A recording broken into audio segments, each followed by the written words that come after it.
Wherever you are, I believe that the heart does go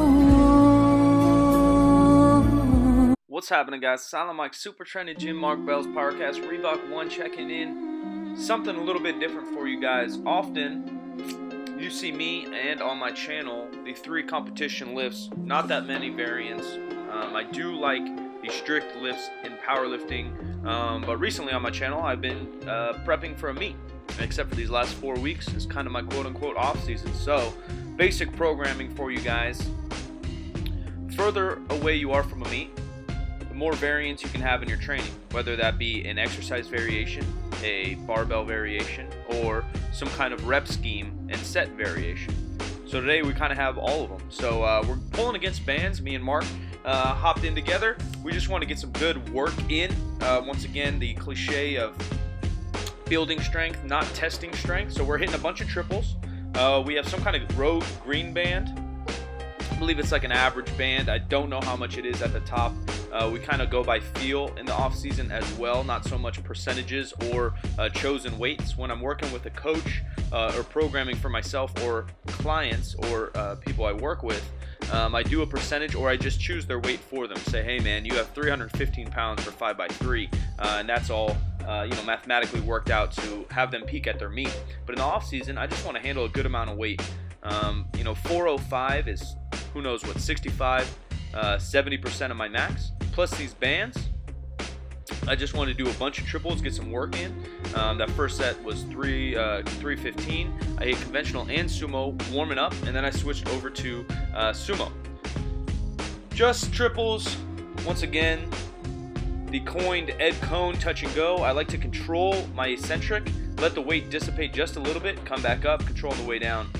Working on my flat back action, working on my form as always. Here's Big Dan. He does have a meet coming, so he's a little more specific. He's pulling with the deadlift bar in this meet.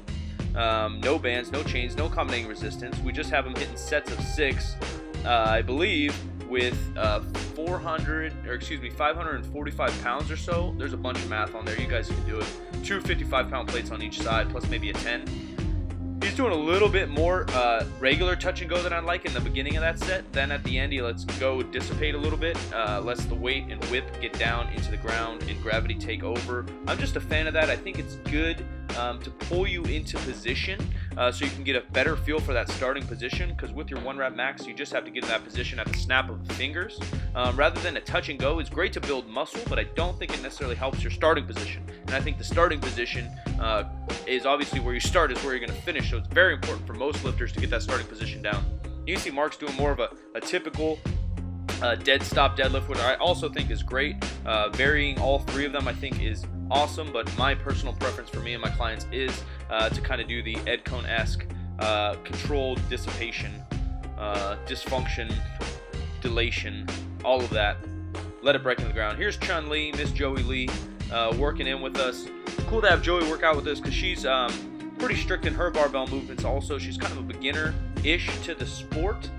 So for her to get a taste of kind of how me and Mark train, also to get a taste of bands and chains, I think are good for every athlete because you don't know if it's what you like or if it works for you until you do it.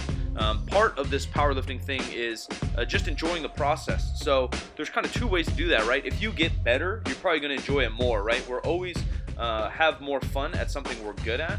But along with that, you have to enjoy the style you train in. Mark talks about this all the time. Why he likes a West Side Conjugate method is because he likes doing different exercises every week. It keeps him fresh. It keeps his mind fresh. He has more fun that way. And if you're having fun, that's really the point of this, right? I mean, there's no other reason to powerlift, honestly. There's a little bit of health factor, right? Building muscle is healthy. Handling extreme weights can arguably not be so healthy. But the whole point we got into this is to have fun with our friends, have fun self-improvement in a healthy manner, a healthy habit. So find a style of training you enjoy. I mean, maybe you love doing sets of 20. Then just do sets of 20, man. It's not that important. The most important, in my opinion, is that you're following your passion and you're having some fun. Here's Mark's last couple triples here. I think we ended up doing 5 or 6 sets. Last set we threw on a quarter, 455 pounds, just to handle a little bit more weight with our triples. We are traveling this week. This is the week leading up to the LA Fit Expo, and I wanted to smash a good squat at the LA Fit Expo, well, afterwards at Barbell Brigade. So I just basically did quote-unquote speed work, or very, very sub-maximal this day, to kind of keep myself fresh. Here's Dano. He's probably by now 6, 7, 8 weeks out from his meet. As I mentioned, he had 4 or 5 sets of 6. It's probably around 80% or so. His best pull in a meet is 680 pounds. This is 545 or so, 550. Gets in a pretty good position. He's a really big guy. I know you guys are going to say his back's not flat, and I read some comments about Dan's form not being so good, but form is relative, you know. There's not a picture perfect form. There's not a textbook form necessarily, because we're all built so differently. I actually think Dan's form in all 3 lifts is pretty dang good, especially considering he's about 6'4", and over 300 pounds. He gets in really good position. He has pretty good mobility relative to his size, and he's been working his tail off lately, which is exciting to see. Here I am, still working on this sumo thing, over and over and over, just always working on my form. Even though there's bands on the bar, it doesn't mess up my form too much. You can see my hips are a little bit high. I did a whole video on this for Omar's channel about hips being a little bit higher.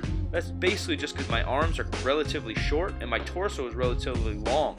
If I was extremely mobile, I could kick my knees out harder and get a little bit more upright. But I have average mobility. I have decent mobility. But like I said, I do have that extra long torso that kind of makes me pull with a higher hip position. Mark also has a long torso, but he has longish arms. And there's another thing for those that think you can't bench a lot of weight with longish arms. You can. Mark's arms are actually fairly long for his body. He's just built up his back, his pecs, his arms, his shoulders, so he can bench a little bit heavier, if you know what I'm saying. But here I am. You got to deal with how you're born, deal with what you work with, and then try to slowly improve it. So I've tried to slowly improve, kicking my knees out. I am doing better at it. I do have a close-ish stance. There's my wimpy hands getting all jacked up. It's a brand new bar. I believe it's the Rogue Ohio Westside bar, which knurling is absolutely gnarly on it. So it's good and bad. I never really rip calluses, so I'm not tripping on it, but it does feel good, and your hands get a little beat up. Moved on to some Cambered bar squats. This is the giant Cambered bar for those that have not seen it before. It adds a instability factor. It also can relieve some pain on your shoulders. Less range of motion needed in your shoulders to get into position. That's why Mark actually just threw it on the mono, and I just hopped in. Mark is a little bit tight through the shoulders and pecs, and also his elbows are a little jacked up. So to squat something like this helps him a lot. And since we're working out together, it's not a big deal for me. I can still pretty much squat in the same form. The other difference is obviously it swings a little bit when you walk, but at the bottom position or at the top position, the weights are actually directly like on your hips. For some people, I think even me, I can often squat more with this bar because the weight is just directly on my hips and mid-foot. You can see I'm moving pretty fast. Things are feeling pretty good. It must be that mustache. There's the earthquake effect. Get that twerk going. Here's Dano's last set. Actually, I think his best set yet. Sometimes he just doesn't get the rhythm down. It's just about the rhythm. That's a little bit too much of a touch and go in my opinion. That's a little bit too much of a touch and go in my opinion, but he gets it in a second. He was probably just exhausted. He vomited in between this set. He's been a little sick, but he's still putting in the work. Still getting the reps in, getting the sets in. Once you're in meet prep, you just got to think about each set, each rep is getting you closer to the total that you want.